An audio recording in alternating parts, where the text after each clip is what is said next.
Hi, நல்லா இருக்கீங்கன்னு நம்புகிறேன். நானும் ரொம்ப நல்லா இருக்கேன். இது ஒரு செல்ஃப் எம்பவர்மெண்ட்டுக்கான ஒரு வீடியோ. ரெகுலராக பார்த்தோன்னா நம்ம சேனலில் பேரண்டிங் ரிலேட்டடாக, செல்ஃப் எம்பவர்மெண்ட் ரிலேட்டடாக, மக்களை படிப்போம் அப்படிங்கிற மாதிரி ஒரு 3 ஜார்னல்ஸ்லேருந்து என்ன ஆகுதுன்னா வீடியோஸ் போஸ்ட் பண்ணிட்டு வரோம். ஸோ இந்த வீடியோ செல்ஃப் எம்பவர்மெண்ட்டுக்கான வீடியோ.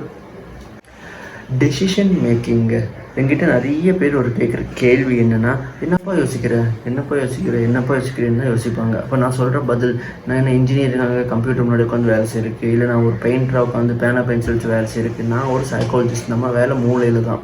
ஸோ உட்காந்து என்ன பண்ணிகிட்டே இருக்கிறது தான், யோசிச்சுக்கிட்டே இருக்கிறது தான் நம்மளோட ஒரு வேலை. ஆனால் வாழ்க்கை பூரா பார்த்தோன்னா யோசனையிலே வாழ்க்கை போயிடுமோ அப்படிங்கிற ஒரு பெரிய ஒரு பயம் ஒன்று எல்லாருக்கும் வரும்.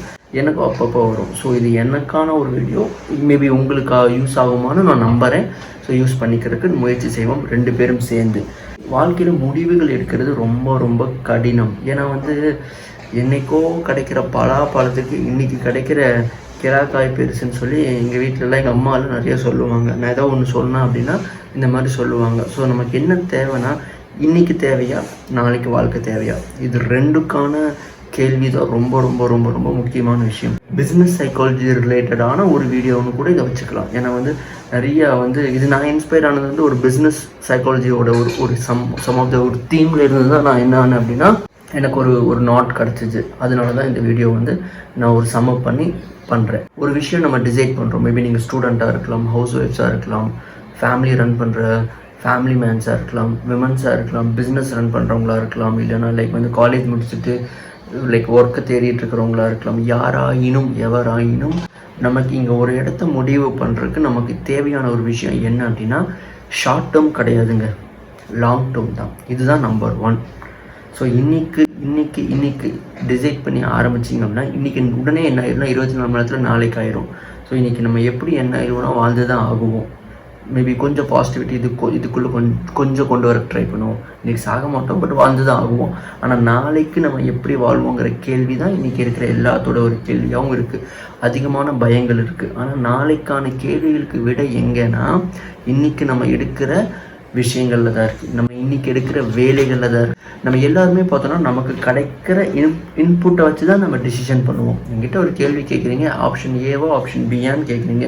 நீ யாருக்குப்பா ஓட்டு போடுவேன்? டிஎம்கேக்கு ஓட்டு போடுவியா, இல்லை தளபதிக்கு ஓட்டு போடுவியாப்பா அப்படின்னு சொல்லி கேட்குறீங்கன்னா, நான் இது 2ல் தான் என்ன பண்ணுவேன்னா ஒரு ஆப்ஷனை சூஸ் பண்ணுவேன். ஸோ நம்பர் 1, உங்ககிட்ட வர ஆப்ஷனை ஃபஸ்ட்டு அது பெஸ்ட்டானு பாருங்கள். உங்ககிட்ட கிடைக்கிற ஆப்ஷன்ஸை பெஸ்ட்டானு பாருங்கள். ஒரு 10 கட்சியை வச்சுக்கிட்டு இந்த 10 கட்சியில் எதிராக ஓட்டு போடுவேன்னு சொல்லி கேட்டிங்கன்னா, அதில் ஒரு 3/4 கட்சி நாட் சாட்டிஸ்ஃபைங்காக தான் இருக்கும், பெஸ்ட்டாக இருக்காது. ஸோ பெஸ்ட்டு இன்புட் எடுக்கிறதுக்கு ட்ரை பண்ணுங்கள். எது தேவை, ஓகே என்ன பண்ணலாம், ஓகே வாக்கிங் போகலாமா, சைக்கிளிங் போகலாமா, ஓகே நம்மக்கிட்ட என்ன இருக்குது, கால் 2ம் இருக்குது, ஆண்டவன் கொடுத்தது, நோ ப்ராப்ளம். சைக்கிள் இருக்கானா இல்லை, அப்போ உடனே என்ன பண்ணிட வேண்டியதான், வாக்கிங் போயிட வேண்டியதான். ஒருவேளை சைக்கிள் இருந்துச்சு அப்படின்னா வேணால் நம்ம என்ன பண்ணலாம்னா அந்த ஆப்ஷனுக்கு நம்ம ட்ரை பண்ணலாம். ஸோ பெஸ்ட்டு இன்புட், நம்மக்கிட்ட என்ன பெஸ்ட்டாக இருக்கோ அதை என்ன பண்ணுங்கள், எடுத்துகிட்டு போகிறதுக்கு ட்ரை பண்ணுங்கள். மனுஷ மூளை எப்போவுமே எப்படி எவால்வ் ஆகும்னா, அது ஒரு மாதிரி பையனு மேலே ஏற தான் பார்க்கும், ஒரு ப்ராக்ரஸை நோக்கி தான் போகும். இந்த ப்ராக்ரஸ் செட்டே ஆகாதுங்க. ஏன்னா 10 வருஷம் வேலை செஞ்சுமே இங்கே ஒன்றும் கிடைக்காது, 20 வருஷம் வேலை செஞ்சுமே இங்கே ஒன்றும் கிடைக்காது. ஆனால் யாரோடைய 10 வருஷத்தோடைய ப்ராசஸ் நல்லா இருந்துச்சோ அந்த ப்ராசஸ் தான் என்ன பண்ணும் அப்படின்னா ஒரு பெரிய பெரிய ரிசல்ட்டை கொண்டு வரும். ஆனால் இங்கே நம்ம யாருமே ஒரு 10 வருஷத்தையோ ஒரு 15-20 வருஷத்தையோ ஒரு இடத்துல போடுறதுக்கான முயற்சிகள் செய்கிறது கிடையாது. நான் ஒரு 10th ஸ்டாண்டர்டு ஒரு டீச்சர்கிட்ட ஒரு கவுன்சிலிங் செஷனில் உட்காந்து பேசும்போது இந்த டீச்சர் சொன்னாங்க, சிராஜ் எனக்கு இது எப்படி எனக்கே தெரியல, நீயே எனக்கு புரிய வை சிராஜ் அப்படின்னாங்க. மேடம் என்னை விட நீங்கள் பெரியவங்க, எனக்கு என்ன மேடம் தெரியும் அப்படின்னு சொல்லி சொன்னேன். இல்லை சிராஜ் நான் தொழிலை நம்புறேன்னு சொல்லி சொன்னாங்க. பேரண்ட்ஸ் எல்லாம் என்ன பண்ணுறாங்க அப்படின்னா, கரெக்டாக 10ஆம் கிளாஸ் இருந்ததுக்கப்புறம் பிள்ளைய படின்னு மார்க் வாங்க சொல்கிறாங்க சிராஜ், கீழே எல்லாம் விட்டுடுறாங்க சிராஜ். இப்போ அந்த குழந்தை என்ன சிராஜ் பண்ணும், அந்த குழந்தை என்ன சிராஜ் பண்ண வைக்கணும் அப்படின்னு சொல்லி கேட்குறாங்க. ஒன்றுமே பண்ண முடியாதுங்க. ப்ராக்ரஸை தான் நீங்கள் 10th ஸ்டாண்டர்டில் பார்க்க முடியுமே தவிர 10th ஸ்டாண்டர்டில் ப்ராசஸ் பண்ண முடியாது. ஸோ ஃபஸ்ட் ஸ்டாண்டர்ட்லேருந்து 9th ஸ்டாண்டர்ட் வரைக்கும் ப்ராசஸே கண்டுக்கலை. ப்ராசஸ் என்னங்கிறதே நம்ம வேடிக்கை பார்க்கல. திடீர்னு ப்ராக்ரஸ் எங்கப்பா நெஞ்சா பேரண்ட்ஸ் ரிப்போர்ட்டில் அடித்தா நெஞ்சு வலி தாங்க வரும், வேறு ஒன்றுமே நடக்காது. ப்ராசஸ் பாருங்கள், என்ன பண்ணுறீங்க, என்ன நடக்கணும், டெய்லி இந்த வேலை நடக்குதா, ஓகே ஃபைன், இதுலேருந்து இப்படி ஆகுதா, அந்த ப்ராசஸை நம்புங்க. ப்ராசஸ் சரியில்லையா, உடனே என்ன பண்ணுங்கன்னா ப்ராசஸை மாற்றுறதுக்கு ட்ரை பண்ணுங்கள், டிஸ்கஸ் பண்ணுங்கள், கன்சல்ட் பண்ணுங்கள். இன்றைக்கி பிஸ்னஸ் ரிலேட்டடான லைக் கவுன்சிலிங் செஷன்ஸ் எல்லாம் பார்த்தோன்னா நிறைய பேர் என்ன பண்ணுறாங்க அப்படின்னா கொடுக்குறாங்க. நம்மளும் அந்த வேலையை செய்கிறோம். முக்கியமான ப்ராசஸை எஃபெக்டிவாக வச்சுக்கிறதுக்கு ட்ரை பண்ணுங்கள். இன்னொன்று லாங் கோலுங்க. இன்றைக்கி எதுவுமே ஷார்ட் டேர்மில் ரிசல்ட் கிடைக்காது.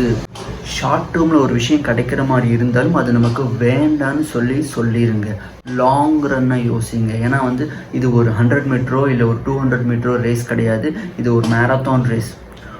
ஓடிக்கிட்டே இருக்கணும். 30 வருஷம் 40 வருஷம் ஓடிக்கிட்டே இருக்கணும். ஸோ எவ்வளோ தூரம் நம்ம ஓடுவோங்கிறது தெரியாது. ஆனால் ஒரு ஒரு லிமிட்டே இல்லாத ஒரு இடத்துக்கு தான் நம்ம என்ன பண்ண போகிறோம்னா ஓட போகிறோம். ஸோ லைஃப் ஒரு பெரிய ஒரு மேரத்தான் ரேஸு. அதை நல்லா என்ன பண்ணிக்கோங்க, ஞாபகத்தில் வச்சுக்கோங்க. ஆனால் இருக்கிற சுச்சுவேஷன், உங்ககிட்ட என்ன சுச்சுவேஷன் இருக்குது, அந்த சுச்சுவேஷனுக்கு எந்த முடிவெடுத்தால் சரியாக வரும் அப்படிங்கிற விஷயத்த ஞாபகத்தில் வச்சுக்கோங்க. சுச்சுவேஷனே இல்லை, அப்போ டிசிஷன் பண்ணோன்னா எப்படி பண்ண முடியும்? ஸோ லாங் ரேஸுக்கான ப்ரிப்பரேஷனை என்ன பண்ணுங்க அப்படின்னா எடுத்துகிட்டு போகிறதுக்கு ட்ரை பண்ணுங்கள். ஏன்னா நம்ம எவ்வளோ அதிகமாக ஓடுறோமோ அவ்வளோ அதிகமாக நம்ம வெற்றி பெறதுக்கான வாய்ப்பு இருக்குது, நிலைச்சு நிற்கிறதுக்கான வாய்ப்பு இருக்குது, சஸ்டெயின் பண்ணுறதுக்கான சான்சஸ் லாங் ரன்னில் தான் அதிகமாக இருக்குது. ஏன்னா ஷார்ட் ரன் நம்ப முடியாதுங்க. ஏன்னா திடீர்னு அது ஒரு ட்ரக்கோட ஒரு எஃபெக்ட் மாதிரி தான். அடித்தா குப்புன்னு ஏறும், அதுக்கப்புறம் ஒரு 24 மணி நேரத்தில் அது இறங்கிடும்.